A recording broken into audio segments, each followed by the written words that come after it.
In this third summary lesson, we are going to begin using second group and third group verbs as I promised you. This is summarizing the passé composé such that you master it to your fingertips. In the first two summaries, we mostly looked at first group verbs.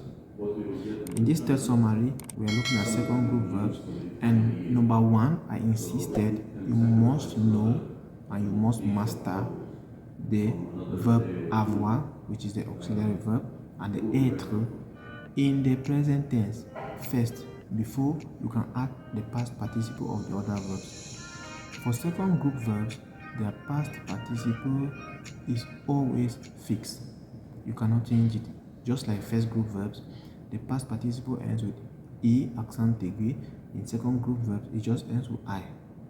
We have five second group verbs today to look at. Number one, we have the verb fini. Number two, grandi. Number three, choisi. Number four, réussi. Number five, réfléchi. Fini, grandi, choisi, réfléchi, réussi, or réussi, réfléchi. Let's look at some short sentences and see if you can remember. Il a fini son boulot. Il a fini son boulot. Il a fini son travail. Il a fini. You see the position of il. You see the position of a. Il a fini.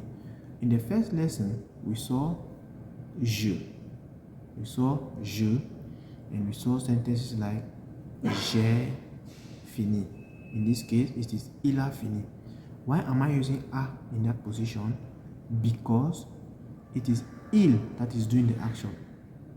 And the auxiliary verb avoir has to be conjugated chronologically. As you have seen here, we have je, j'ai, tu as, il a. It has to be il a first before you add any other thing.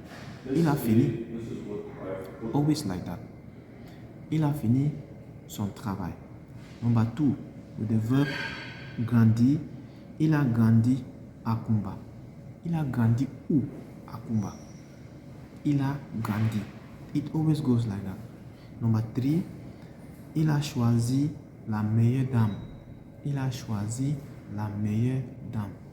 Il a choisi. But what is most important is the fact that you first have to write down the il a before you put the verb choisi in that particular form. And it always ends with I.